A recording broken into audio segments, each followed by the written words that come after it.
सभी मित्रों को नमस्कार। मित्रों, हिंदी साहित्य समागम चैनल पर आपका हार्दिक स्वागत और अभिनंदन है।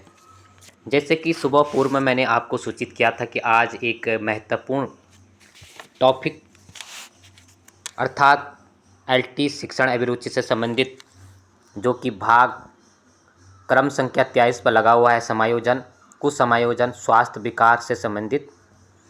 और पूर्व में मैंने उसकी एक लंबी क्लास चलाई थी, उसी में कुछ क्वेश्चन भी करवाए थे। और आज हम उसके महत्वपूर्ण कुछ क्वेश्चन प्रैक्टिस सेट के रूप में देखेंगे और 25 क्वेश्चन इसमें होंगे। तो देखते हैं, आप भी इस आकलन करना। और बेहतर रूप से मैंने इस प्रैक्टिस सेट को बनाने की कोशिश की है। और इस प्रैक्टिस सेट में आपके अगर 25 में से कम 12 या 14 तक भी आते हैं तो बहुत बेहतर स्थिति आप लोगों की होगी। तो आप इस प्रैक्टिस सेट को अपने पेन और पेपर के माध्यम से भी कर सकते हैं, अपना आकलन कर सकते हैं। बेहतर आकलन वही होता है। तो पूर्व में इस चैनल के माध्यम से हिंदी पीजीटी, टीजीटी और Uttarakhand IT, Uttar Pradesh GSC, pedagogy से संबंधित महत्वपूर्ण दोनों 2021 के दोनों पालियों के प्रश्न पत्र हमने करवाए थे। और आज हम महत्वपूर्ण सीरीज देखेंगे। एक प्रैक्टिस सेट जो हमने महत्वपूर्ण बनाया आज संडे को, वो देखेंगे शिक्षण अभिरुचि से संबंधित। इसमें बहुत ही महत्वपूर्ण क्वेश्चन है और समायोजन से। तो देखते हैं, इसमें पहला क्वेश्चन है, निम्नलिखित में से कौन सी रक्षात्मक युक्ति नहीं है? ए प्रक्षेपण, बी प्रतिगमन, सी सामाजिक समायोजन और डी प्रतिक्रिया। तो इसमें से कौन सा ऐसा होगा रक्षात्मक युक्ति? देखो, समायोजन के लिए रक्षात्मक युक्ति दो प्रकार की है, एक तो प्रत्यक्ष है, एक अप्रत्यक्ष है। ठीक है, प्रत्यक्ष में इसके 4 भाग हैं, अप्रत्यक्ष में 20 से 25 इसमें रक्षा युक्ति दी गई है। तो इसका सही आंसर आपने अपना आकलन कर दिया होगा कि सामाजिक समायोजन इसका सी आंसर होगा, ये रक्षा युक्ति नहीं होगी। प्रक्षेपण, प्रतिगमन और प्रतिक्रिया आपने देखी होगी। तो देखते हैं कि जो प्रक्षेपण है वो अपने प्रक्षेपण है क्या? तो सर्वप्रथम जो ये प्रक्षेपण है इसका प्रयोग जो है फ्राइड ने किया था, आप इस पॉइंट को भी नोट कर लेना। और जो इस सामाजिक ये समायोजन का जो सिद्धांत दिया था वो वाटसन ने दिया था, आप इस पॉइंट को भी नोट कर लेना। महत्वपूर्ण है प्रक्षेपण। प्रक्षेपण क्या होता है? अपने कमजोरियों को दूसरे पर आरोपित करना। जैसे एक क्रिकेट मैच चल रहा था, क्रिकेट मैच चला और हार होने के कारण दूसरे खिलाड़ी पर, एक खिलाड़ी ने दूसरे पर आरोप मढ़ दिया कि आपके कारण हार हुई है। तो अपनी जो दुश्चिंतियां हैं, अपनी कमजोरी जो है, तो उस दूसरे व्यक्ति को दोष देना, तो यह प्रक्षेपण हुआ। प्रतिगमन, वर्तमान स्थिति व्यक्ति को तनाव देती है तो वह पूर्व स्थिति की ओर लौट लेता है, लौट जाना या लौट लाता है। यानी कि वर्तमान स्थिति में जो कार्य हो रहा है, तनाव हो रहा है, तो हम पूर्व की स्थिति में उसको याद करने लग जाते हैं। तो यह प्रतिगमन हो गया, प्रति और गमन। ठीक है, दूसरा क्वेश्चन देखते हैं। एक नए एवं मूल्यवान विचारों को प्रकट करने की क्षमता को कहा जाता है? ठीक है, क्वेश्चन नंबर 2, नए एवं मूल्यवान विचारों को प्रकट करने की क्षमता को कहा जाता है? ए बुद्धि, बी सूझ, सी अभिक्षमता, डी सृजनशीलता। तो इसका आकलन आपने कर लिया होगा, इसका सही आंसर होगा बी यानी सूझ। ठीक है, और एक मूल्यवान विचारों को प्रकट करने की क्षमता सूझ है, क्योंकि हम जैसे अपना चिंतन मनन, एक नए मूल्यांकन जब किसी भी कार्य के लिए करते हैं तो वहाँ पर हमारी सूझ ही होती है, जो सूझ क्षमता होती है। ठीक है, बुद्धि तो होगी नहीं, अभी क्षमता भी होगी नहीं, सृजनशीलता भी नहीं होगी। सूझ इसलिए होगी कि उस सूझ के कारण हम अपनी अच्छी रणनीति के कारण हम अपना मूल्यांकन करते हैं। प्रश्न नंबर 3 है कि परामर्श के कितने प्रकार हैं? देखो, समायोजन में आपका स्वास्थ्य विकार और परामर्श भी लगा हुआ है, आप इस पॉइंट को नोट कर लेना। ठीक है, ऐसा नहीं कि ये परामर्श कहाँ से आ गया। तो परामर्श के कितने प्रकार हैं? ए 4, बी 6, सी 3 और डी 5। तो आपने आकलन कर लिया होगा। इसका सही आंसर होगा सी यानी 3। अब ये 3 क्या है? देखो, परामर्श के 3 प्रकार हैं। एक तो निर्देशात्मक है जिसका प्रतिपादन विलियमसन ने किया था। एक गैर निर्देशक है, निर्देशन है। तो गैर निर्देशन जो है ये रोजर ने दिया था, ठीक है। और चौथा है उद्गार, इलेक्ट्रिक परामर्श भी कहते हैं जिसको, इलेक्ट्रिक परामर्श, जिसने थॉर्न ने दिया था, ठीक है। इसका प्रतिपादन थॉर्न ने किया था। ये परामर्श क्या है? परामर्श एक संपर चीज में परामर्श यही तो हुआ कि भाई मुझे सलाह दे दी, आपने किसी को सलाह दी, राय मशुरा किया। आप कोई भी कार्य कर रहे हैं तो अपने माता पिता से, पारिवारिक कार्य होंगे तो माता पिता से उसके बारे में डिस्कस करेंगे, वार्तालाप करेंगे। अगर विद्यालय कार्य हैं तो आप अपने छात्रों से करेंगे और अपने सहपाठियों से करेंगे। यानी कुल मिला के परामर्श सलाह, राय मशुरा और सुझाव यही परामर्श है, ठीक है। तो इसके 3 प्रकार हैं परामर्श के, आप नोट कर लेना। आ सकता है जैसे पिछली बार 2-3 क्वेश्चन ऐसे पूछे गए थे। एक तो भाटिया बैठकी का पूछा गया था शायद में, तो 2-3 ऐसे इसी प्रकार से क्वेश्चन पूछे गए थे। तो एक पहला है निर्देशात्मक, दूसरा है गैर निर्देशन और तीसरा है उद्गार, ठीक है। चौथा प्रश्न है, मानसिक स्वास्थ्य विज्ञान वह विज्ञान है जिसका संबंध मानव कल्याण से है और इसी से मानव संबंध का संपूर्ण क्षेत्र प्रभावित होता है। यह विचार किसने दिया? ठीक है, तो आपने अपना आकलन कर लिया होगा। मानसिक स्वास्थ्य विज्ञान, यह परिभाषा है मानसिक स्वास्थ्य से कि मानसिक स्वास्थ्य विज्ञान वह विज्ञान है जिसका संबंध मानव कल्याण से है और इसी से मानव संबंधों का संपूर्ण क्षेत्र प्रभावित होता है। यह विचार किसका है? क्रो एंड क्रो का, हेडफील्ड का, कुप्पू स्वामी का, स्किनर का, ठीक है। तो इसका आंसर आपने लगा लिया होगा चौथा का। तो इसका आंसर 1 है, यानी इसका क्रो एंड क्रो, क्रो एवं क्रो का है, ठीक है। हेडफील्ड का क्या है? तो हेडफील्ड का समायोजन के बारे में, स्वास्थ्य के बारे में क्या है कि संपूर्ण व्यक्तित्व की पूर्ण एवं संतुलित क्रियाशीलता को मानसिक स्वास्थ्य कहते हैं। इसका भी महत्वपूर्ण सिद्धांत है, आप नोट कर लेना। आप देखो, कोई भी प्रैक्टिस सेट में 1-2 सिद्धांत देखोगे तो आपके दिमाग में आ ही जाएगा। ऐसे नहीं आप इतने पॉइंट तो किसी को भी रट्टा कब तक मारोगे, इतना बड़ा सिलेबस है, कब तक मारोगे। स्वास्थ्य हो गया, स्मृति होगी, बुद्धि होगी, अभिप्रेरणा हो गया, ठीक है। तो कम से कम 20-22 टॉपिक है और 20-22 टॉपिक में प्रत्येक में अगर 5 से 15 भी परिभाषाएं होगी तो कम से कम 200 परिभाषाएं होंगी। अगर इसमें 4-5 पूछा जाएगा, आपको पता नहीं कहाँ से पूछा जाएगा, लेकिन आप प्रैक्टिस सेट के माध्यम से, अपने बुकों के माध्यम से भी देखते हैं तो आपके दिमाग में एक स्मृति जागृत हो जाती है। आने वाले एग्जाम के लिए एक प्रतिरूप, एक चित्र बन जाता है कि हाँ मैंने ऐसा देखा था, ठीक है। मेरे पॉइंट को नोट कर लेना। बाकी याद करने वाली बात नहीं कि इतने याद हो जाएगा, लेकिन हाँ अपनी स्मरण शक्ति इससे जरूर बढ़ जाती है जितना प्रैक्टिस सेट आप करेंगे। तो मैंने कहा इसका क्रो एंड क्रो है और हेडफील्ड ने क्या दिया था? संपूर्ण व्यक्तित्व की पूर्ण एवं संतुलित क्रियाशीलता को मानसिक स्वास्थ्य कहते हैं, ठीक है। तो इस पॉइंट को भी नोट कर लेना। अगला 5वां नंबर का प्रश्न है, समायोजन प्रक्रिया के तत्व हैं। ए प्रेरणा, बी कुंठित करने वाली परिस्थितियां, सी विविध अनुक्रियाएं और डी उपयुक्त में से सभी। तो इसका आंसर क्या होगा 5 का? तो इसका आंसर होगा, आपने आकलन कर लिया, डी होगा, ठीक है। ये महत्वपूर्ण है, आ सकता है समायोजन के तत्व, ये महत्वपूर्ण है। यह क्वेश्चन यूपी में बना हुआ था, उसमें दिया था समायोजन क्या है, तत्व क्या है, उसमें दिया गया था कि समायोजन डायरेक्ट ही पूछा गया था, ठीक है। इसमें इसके 3 ही तत्व दिए हैं, इन तत्वों को आप विशेष रूप से नोट कर लेना।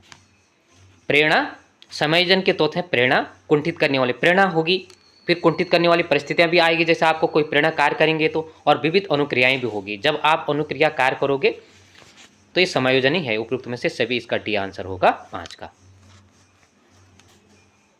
6वां नंबर का प्रश्न है, कुछ समायोजन से व्यक्ति में उत्पन्न होने वाली मानसिक रोग नहीं है। जो कुछ समायोजन है उससे व्यक्ति में होने वाला जो मानसिक रोग नहीं है, इसमें से ए तनाव, बी द्वंद्व या संघर्ष, सी स्वालीनता, डी विकार। तो 6 का क्या आंसर होगा? आपने आकलन कर लिया होगा। तो इसका डी होगा विकार। विकारी तो मानसिक रोग है, बाकी ये तो कुछ समायोजन के लक्षण है, इस नोट कर लेना, इस एक भी बहुत महत्वपूर्ण है। प्रत्येक टॉपिक से बनाया गया क्वेश्चन है और एक ही क्वेश्चन में चार चार पॉइंट दिए गए हैं, इसीलिए दिए गए हैं कि आप अगर एक ही प्रैक्टिस सेट में भी समायोजन को देखोगे तो आने वाले एग्जाम में आपका थोड़ा आपकी मानसिक स्थिति सही रहेगी कि हमने ये क्वेश्चन देखे थे। ठीक है, तो इसका विकार होगा। विकार यानी मानसिक रोगी, तो विकार हो गया। ठीक है, और तनाव देखो ये 6 पॉइंट है कुछ समायोजन के, आप नोट कर लेना। ठीक है, द्वंद्व हो गया, दुश्चिंता होगी, ठीक है, कुंठा हो गया, दबाव हो गया, स्वालीनता होगी और द्वंद्व या संघर्ष हो गया। ठीक है, तो विकार ही मानसिक रोग है, ऐसे भी आ सकता है समायोजन के विकार। ठीक है, तो यहाँ पर कन्फ्यूजन बिल्कुल नहीं होना, सिंपल शब्दों में समझना है। सिंपल शब्दों में समझोगे तो आने वाले एग्जाम के लिए भी आपके लिए सही होगा। ये महत्वपूर्ण है। बाकर मेहंदी के सृजनात्मक चिंतन, 7वां नंबर का प्रश्न है। बाकर मेहंदी के सृजनात्मक चिंतन परीक्षण से संबंधित उप परीक्षण का भाग नहीं है। जो इन्होंने सृजनात्मक चिंतन में जो परीक्षण किया था उसमें उप परीक्षण इन्होंने दिए थे, उसका भाग इसमें से कौन सा नहीं है? ए परिणाम परीक्षण, 2 बी असामान्य प्रयोग परीक्षण, सी चित्र बनाने की प्रक्रिया और डी परीक्षण सुधार। तो इसमें से क्या उत्तर होगा? इसका होगा सी। अब ये बहुत ही महत्वपूर्ण है, यहीं से एक क्वेश्चन दूसरा बना हुआ था। ठीक है, तो बाकर ने सृजनशीलता के जो उप सिद्धांत, उनने 2 सिद्धांत दिए थे, एक दिया था शाब्दिक और एक दिया था अशाब्दिक। बहुत ही महत्वपूर्ण है। शाब्दिक में उन्होंने 4 उप परीक्षण थे। पिछले बार दो उसमें आया था, फर्स्ट पाली में भी सेकंड पाली में भी इसी प्रकार से क्वेश्चन बना था कि उप परीक्षण बताए गए थे। ऐसा नहीं कि उसी प्रकार से क्वेश्चन पूछेगा, लेकिन हाँ कुछ महत्वपूर्ण प्रश्न होते हैं जहां से पूछा ही जाता है। ठीक है, तो इसका सी होगा चित्र बनाने की प्रक्रिया। तो बाकर मेहंदी ने 2 प्रकार के परीक्षण किए थे, एक शाब्दिक किया था, एक अशाब्दिक किया था। शाब्दिक में इनके 4 उपभाग थे। कौन कौन से थे? एक तो परिणाम परीक्षण, एक असामान्य प्रयोग परीक्षण और तीसरा परीक्षण सुधार, और चौथा था इनका नवीन संबंधों का परीक्षण। ठीक है, ये 4 थे इनके। अब जो अशाब्दिक है तो चित्र बनाने की जो प्रक्रिया है अशाब्दिक में आ जाता। शाब्दिक में इन्होंने 4 उप परीक्षण बताए थे और अशाब्दिक में इन्होंने 3 उप परीक्षण बताए थे। तो 3 उप परीक्षण कौन कौन से बताए थे? चित्र बनाना, चित्र पूर्ति करना और त्रिभुजाकार या अंडाकार। ठीक है, ये चित्र से संबंधित है। देखो चित्र बनाने की प्रक्रिया इसमें है और एक चित्र पूर्ति हो गया, एक त्रिभुजाकार हो गया। बहुत ही महत्वपूर्ण क्वेश्चन है परीक्षा में, जो कि पिछले बार आए भी हैं कुछ पेपरों में। ठीक है, अगला क्वेश्चन है 8 नंबर का प्रश्न। कुसमायोजन किसी 8वां नंबर का है। कुसमायोजन किसी व्यक्ति की वह दशा है जो अपनी भौतिक, व्यावसायिक तथा सामाजिक वातावरण के साथ अनुकूलन नहीं कर पाता है। यह परिभाषा किस मनोवैज्ञानिक का है? ठीक है, A Freud, B James Drever, C W beers और डी हॉलैंड। ठीक है, तो यह किसका था 8वां वाला? तो इसका आंसर है, तुमने आकलन कर लिया होगा आपने, इसका बी है जेम्स ड्राइवर का है। जेम्स ड्राइवर का नहीं, ड्रेवर का है ये। ठीक है, जेम्स ड्रेवर का। ठीक है, अब जो ये सिद्धांत जो फ्राइड ने दिया था, फ्राइड ने भी कुछ समायोजन का संबंध, तुमने फ्राइड का 2 सिद्धांत हो गए, अचेतन चेतन मन और इदम अहम परम अहम, ये सुना होगा आपने। तो फ्राइड का मानना है कि मानव मन के 3 घटक होते हैं और 3 घटक कौन कौन से हैं? इदम अहम परम अहम। इन तीनों घटकों का असंतुलन के कारण ही कुछ समायोजन होता है। देखो आ सकता है यह क्वेश्चन, लेकिन आपने ऐसा समझना है कि जैसे उनने मन इदम अहम से जो परिभाषा, इदम अहम के जो घटक बताए थे उसी से संबंधित आपने जोड़ना असंतुलन से, तो आपके दिमाग में यह क्वेश्चन आ जाएगा या परिभाषा आ जाएगी। ठीक है, तो उन्होंने कहा कि इदम अहम परम अहम, इन तीनों घटकों का जब संतुलन नहीं हो पाता है तो इसको क्या कहते हैं? कुसमायोजन कहते हैं। ठीक है। 9वां नंबर का प्रश्न, कुछ लोग नए लोगों में आसानी से समायोजित हो जाते हैं क्योंकि उनमें उच्चता का कारण है। कुछ लोग जो नए लोगों में आसानी से समायोजित हो जाते हैं क्योंकि उनमें उच्चता का कारण है। उनमें कौन सी उच्चता के गुण हैं कि जो नए लोगों में समायोजित हो जाते हैं? ए बुद्धि लब्धि, बी सांवेगिक लब्धि, सी शैक्षिक उपलब्धि लब्धि और डी आध्यात्मिक लब्धि। तो इसका आंसर आपने आकलन कर लिया होगा। इसका आंसर है बी सामवेगिक लब्धि। ठीक है। 10वां नंबर का प्रश्न है, विद्यालय छात्र की विद्यालय उपलब्धि निर्भर करती है। बहुत ही महत्वपूर्ण क्वेश्चन है। इस प्रकार से क्वेश्चन 1-2 बने थे पिछली बार भी। तो छात्र की विद्यालय उपलब्धि निर्भर करती है, बड़े ध्यान से करना, और हो सकते है तो आप एक व्हाइट पेज लेना, वहाँ से ABC इस प्रकार से आप लगा सकते हो बेहतर आकलन के लिए। ए स्वप्रत्यय बुद्धि रुचि अभिप्रेरणा, बी अभियोग्यता बुद्धि अभिप्रेरणा जाति, सी है रुचि बुद्धि अभिप्रेरणा लिंग, और डी है रुचि बुद्धि शारीरिक बनावट और अभिप्रेरणा। तो इसमें से विद्यालय उपलब्धि निर्भर करती है, किससे करती है? तो आपने आकलन कर दिया होगा। तो इसका सही आंसर क्या है?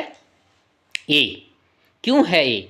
बी इसलिए नहीं हो सकता कि जाति की उपलब्धि से कोई भूमिका नहीं है, वो तो जन्म से पूर्व की बात है। जन्म के होने के बाद जाति की कोई विशेषता नहीं होती है। सी में लिंग है, पुरुष है स्त्री है, इससे क्या मतलब है? उपलब्धि छात्र की उपलब्धि जो कार्य करेगा वो वही उपलब्धि होगी। और डी में देखो शारीरिक बनावट, कोई छोटा है कोई बड़ा है ऐसा नहीं, कोई बड़ा है तो उसकी उपलब्धि ज़्यादा होगी ऐसा नहीं हो सकता है, कोई छोटा है तो उसकी उपलब्धि कम होगी ऐसा नहीं हो सकता है। तो आप अपने दिमाग थोड़ा सा भी अपने दिमाग के घोड़े दौड़ाओगे तो थोड़ा पकड़ लोगे किसी न किसी रूप में। तो इसका आंसर ए होगा। ठीक है। 11 नंबर का प्रश्न है, शिक्षक का असहानुभूति पूर्ण तथा कठोर दृष्टिकोण प्रभावित करता है। शिक्षक का असहानुभूति तथा कठोर दृष्टिकोण प्रभावित करता है। किसको प्रभावित करता है? ए स्वास्थ्य, बी समायोजन, सी अभिरुचि और डी ग्रह कार्य। तो क्या होगा 11 नंबर का? अब यहाँ से जो है घुगली फेंकी गई है, हो सकता है इस घुगली में आप फंस गए होंगे और किसी ने अपना आंसर भी बदल दिया होगा। तो इसका आंसर होगा 11 का समायोजन। ठीक है। स्वास्थ्य से कोई मतलब नहीं है, अभिरुचि से कोई मतलब नहीं, ग्रह कार्य से भी कोई मतलब नहीं है। अगर शिक्षक को असहानुभूति और कठोर दृष्टिकोण प्रभावित करता है, असहानुभूति है उसमें और कठोर दृष्टिकोण, तो समायोजन होगा। ठीक है। समायोजन तो उसको सही लाइन पर सही दिशा में ला सकता है, सही दिशा दे सकता है। 12 नंबर का प्रश्न है, तनाव को कम करने का अप्रत्यक्ष तरीका है तनाव को कम करने का प्रत्यक्ष तरीका है। ए विश्लेषण एवं निर्णय, बी उदात्तीकरण, सी बातों को दूर करना और डी लक्ष्य का प्रतिस्थापन करना। तो इसका आंसर आपने लगा लिया होगा। तो तनाव को कम करने का अप्रत्यक्ष तरीका क्या है? उदात्तीकरण है। ठीक है। मैंने इससे पूर्व भी तुम्हें कहा था कि जो समायोजन की युक्तियां हैं उसमें जो हैं 4 जो युक्तियां बताई गई है वो प्रत्यक्ष हैं और 20 से 22 जो युक्तियां हैं वो अप्रत्यक्ष हैं। अप्रत्यक्ष में कौन कौन सा आएंगे वो युक्तियां आप नोट कर लेना अपने दिमाग में, एक मैप अपने जहन में इसको बैठा लेना। प्रतिगमन, दमन, स्थापना, प्रक्षेपण। ठीक है। यह अप्रत्यक्ष है। तो देखो इसका बी होगा 12 नंबर का उदात्तीकरण। देखो उदात्तीकरण क्या होता है? अस्वीकार आवेगों, विचारों तथा भावनाओं को स्वीकार बनाने का एक तरीका है। जैसे अस्वीकार हो गया, अस्वीकार हो गया, आवेगों को हो गया, जैसे विचारों को हो गया, भावनाओं को उसको स्वीकार बनाने के लिए ही उदात्तीकरण किया जाता है। ठीक है। 13वां नंबर का प्रश्न है, अपने आप को यह समझाना कि मैं अपने पड़ोसियों से ज़्यादा भाग्यशाली हूँ किस प्रकार की रक्षा युक्ति है। अक्सर आजकल होता है कि मैं इससे बेहतर हूँ, और अक्सर आदमी सोचता है ना, ये कि मन की भावनाएं हैं। तो क्यों सोचता है आदमी कि मैं अपने पड़ोसी से बेहतर भाग्यशाली हूँ? तो इसका कारण क्या है? ये रक्षा युक्ति क्या है? प्रत्यावर्तन, सामाजिक तुलना, सी प्रक्षेपण, डी क्षतिपूर्ति। तो आपने आकलन कर लिया होगा, 13 का सही आंसर है क्या है? प्रक्षेपण। और प्रक्षेपण के बारे में प्रश्न नंबर 1 इसी प्रकार से क्वेश्चन बना था कि अपनी कमजोरियों को दूसरों पर आरोपित करना। दूसरा अच्छा भी है तो मैं उससे बेहतर हूँ। ठीक है। जैसे कि मैंने एग्जाम्पल दिया, क्रिकेट हुआ, मैच हुआ, 2 खिलाड़ी थे, मैच तो हारे, लेकिन दूसरे खिलाड़ी ने मेरे पर क्या लगा दिया? दोष दे दिया कि तुम्हारी वजह से आगे हार हो गई। तो यह क्या? प्रक्षेपण है। 14 नंबर का प्रश्न है,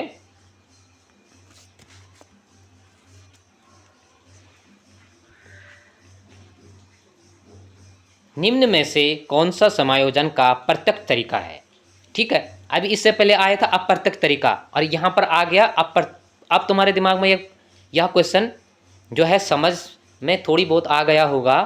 पूर्व का क्वेश्चन बना था अप्रत्यक्ष तरीका, और यह क्वेश्चन बना है निम्नलिखित में से कौन सा समायोजन का प्रत्यक्ष तरीका है? ए दमन, बी प्रतिगमन, सी प्रतिहार आज्ञाकारिता, और डी युक्तिकरण। तो 14 नंबर का आंसर क्या होगा? तो आप क्वेश्चन तो आपने सीधा कर ही लिया होगा, सी यानी प्रतिहार या आज्ञाकारिता। ठीक है। देखो, प्रत्यक्ष में 4 रक्षा युक्तियां हैं। कौन कौन से? समस्या समाधान विधि, ठीक है, बी है बंधनों को नष्ट करना, और तीसरा है कार्य विधि में परिवर्तन, और चौथा है ये है समस्याओं का प्रत्यक्ष समस्याओं का समाधान, बी है बंधनों को नष्ट करना, और कार्य का विधि का परिवर्तन, और चौथा है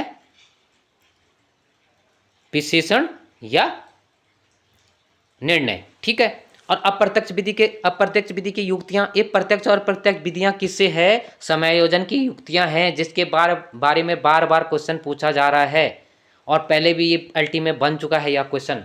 ठीक है। पेडागोजी में सेकंड शिफ्ट में यह क्वेश्चन बना हुआ है। ठीक है। जैसे कि मैंने कहा, जैसे आपने अभी पूर्व में मैंने इसके बारे में डिस्कस भी किया था आपको। ठीक है। वो क्वेश्चन कैसे बना था आपको याद होगा कि वो क्वेश्चन कैसे बना था। ठीक है, कि मनोवैज्ञानिक व्यक्ति अन्य व्यक्ति को जैसे अपने को प्रदर्शित करना कौन से रक्षा युक्ति है। जैसे कोई व्यक्ति है वो दूसरे को कोई व्यक्ति है वह अन्य व्यक्ति जैसे ही अपने को प्रदर्शित करता है, कौन सी युक्ति है? तो तदात्मीकरण होगा। तो ये ज़्यादातर पॉइंट जो है अप्रत्यक्ष रक्षा युक्ति है, और प्रत्यक्ष केवल 4 ही हैं। नोट कर लेना। ठीक है। एक समस्या समाधान विधि, जो समस्या समाधान विधि, ठीक है। दूसरा, पहला है बाधाओं को नष्ट करना, दूसरा है कार्य विधि में परिवर्तन, तीसरा है लक्ष्य की प्रतिस्थापना, और चौथा विश्लेषण एवं निर्णय। और प्रत्यक्ष ये प्रत्यक्ष है। अप्रत्यक्ष विधि के जो कारण है स्थापना, विस्थापन, दमन, प्रक्षेपण, प्रतिगमन, ठीक है, या तदात्मीकरण। 15 नंबर का प्रश्न है, कुछ समायोजन व्यक्ति के लक्षण नहीं है। कुछ समायोजन व्यक्ति के लक्षण कौन सा नहीं है? सॉरी। ए उद्देश्यों का अनिश्चय होना, बी व्यक्ति का स्वार्थी और दुखी रहना, सी द्वेष और बदले की भावना रखता है, डी दुख और कष्ट रहित रहता है। ठीक है। तो इसका आंसर क्या होगा 15 का? कुछ समायोजन के लक्षण भी बताए, उसके बाद उसकी युक्तियां भी। प्रत्येक फैक्ट से आपने बुक देखी होगी, प्रत्येक फैक्ट से क्वेश्चन बनाने की डायरेक्टली मैंने क्वेश्चन बनाए हैं, और एक क्वेश्चन से आपके 3 या 4 क्वेश्चन बनेंगे। इससे बाहर आ ही नहीं सकता है क्वेश्चन। अब बदले में अगर कुछ अलग आए तो मैं उसकी गारंटी नहीं दे सकता हूँ, लेकिन अपनी समझ के अनुसार मैं कह रहा हूँ, यह मेरा मानना है। तो इसका आंसर होगा डी, दुख रहित। मतलब दुख रहित ही, दुख है ही नहीं तो वो कुसमायोजन कैसा हो जाएगा? शब्द को पहचानो बस। उद्देश्यों का अनिश्चय होना, अगर उद्देश्य अनिश्चय हैं तो कुसमायोजन होगा। व्यक्ति स्वार्थी और दुखी रहता है तो कुसमायोजन है। द्वेष की भावना है कि उसने मुझे कहा यार दूसरे दिन मैं भी उसको ऐसा कहूँगा, उसने मुझे कुछ इस प्रकार की गलत भावना से कहा तो मैं भी उसे कहूँगा, ठीक है। लेकिन दुख और कष्ट रहित, ठीक है, तो ये डी होगा, ठीक है। 16वां बहुत ही महत्वपूर्ण है। गिलफोर्ड ने सृजनात्मकता के अंतर्गत मानसिक स्वास्थ्य में समाहित नहीं है।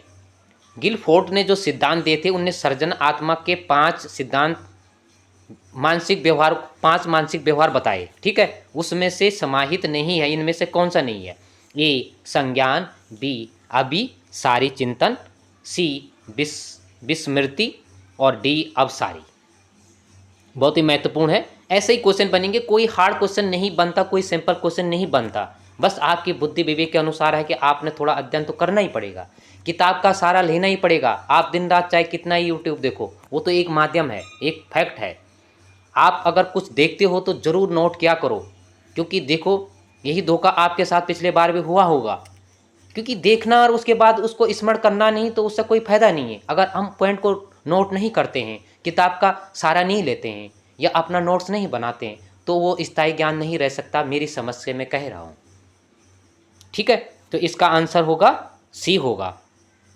स्मृति है उनकी, विस्मृति नहीं है बल्कि स्मृति है, ठीक है।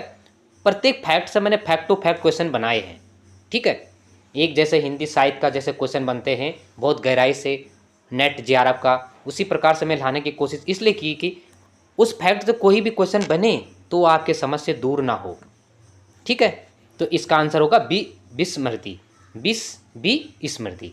संज्ञान भी है, ठीक है। अभी सारी चिंतन भी है, अब सारी चिंतन भी है और स्मृति भी है चौथा, और पांचवा है मूल्यांकन। तो 5 मानसिक व्यवहार उन्होंने बताए थे गिलफोर्ड के, एक भी नोट कर लेना। 17 नंबर का प्रश्न है, एकांत प्रिय शर्मीले छात्र के समायोजन हेतु अध्यापक के रूप में आप क्या करेंगे? एक एकांत प्रिय छात्र है, शर्मीला है, तो समायोजन करने के लिए आप अध्यापक के रूप में उसको क्या करोगे? आप टीचर बन गए, बस ये आपने वीडियो देखी, आप परीक्षा दे रहे हैं तो आप टीचर बन गए, अपने को टीचर लगाओ। लेकिन आप अध्यापक होने के बाद कोई लड़का समायोजन नहीं है, उस पर यह गुण है एकांत प्रिय और शर्मिला है, तो आप क्या करेंगे? ए विद्यालय प्रधानाचार्य को शिकायत करेंगे, बी विभिन्न प्रतियोगी परीक्षाओं में भाग लेने हेतु प्रेरित करेंगे, सी माता पिता से शिकायत करेंगे और डी उपयुक्त में से कोई नहीं। तो इसका आंसर क्या होगा 17 का?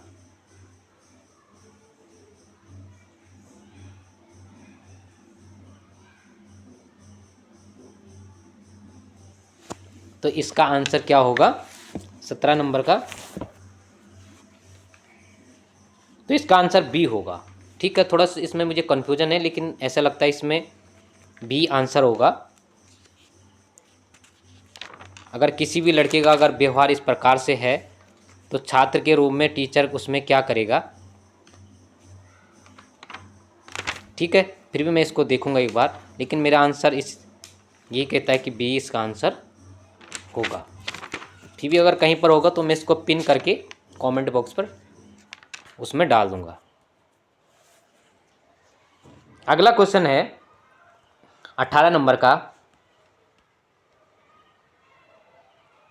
अध्यापक के समायोजन होने के उत्तरदायित्व कारक नहीं है। अध्यापक के जो अध्यापक है,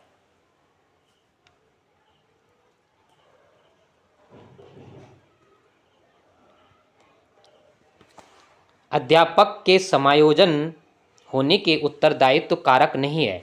ए कार्यभार की अधिकता होना, बी वंशागत कारक, सी अध्यापकों में राजनीति का होना और डी चुनौतियों का सामना करना। तो समायोजन होने का उत्तरदायित्व कार्य नहीं है।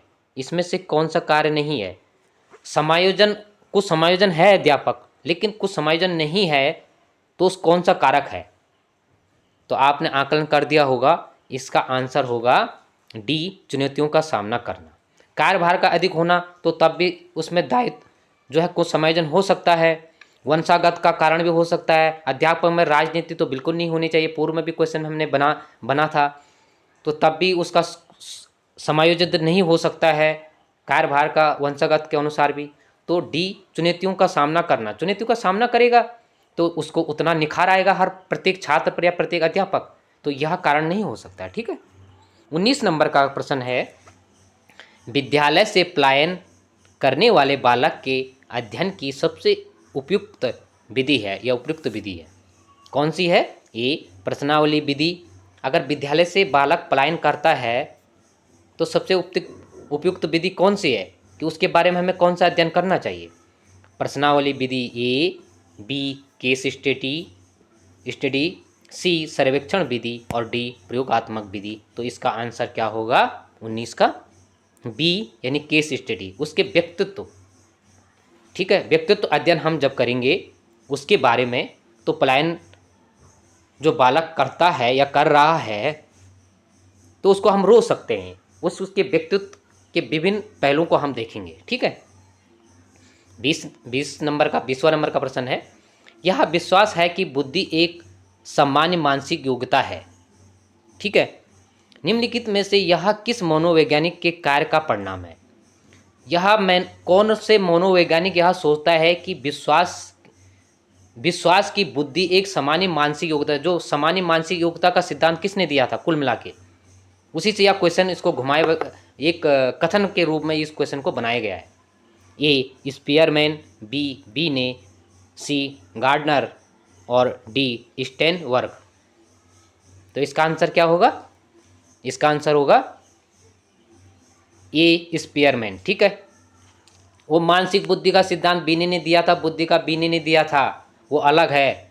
और जो बुद्धि का सूत्र स्टेन ने दिया था वो अलग है टर्मन ने। इसको मत ले लेना कि इस बीनी से है। बीनी का एक कारक सिद्धांत है, स्पीयरमैन का 2 कारक है, फिर उसने उसको 3 कारक सिद्धांत माना। ठीक है, और गार्डनर का बहुकारक सिद्धांत है। इस प्रकार के आपके दिमाग में मैप आना चाहिए। 21 नंबर का प्रश्न है, व्यक्तित्व एवं सांस्कृतिक प्रतिरूप नामक पुस्तक किसने लिखी है?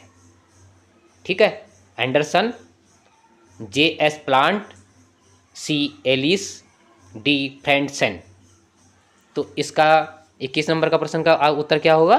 बी होगा J.S. प्लांट। ठीक है, व्यक्तित्व और सांस्कृतिक प्रतिरूप नामक पुस्तक इन्होंने लिखी थी। ठीक है।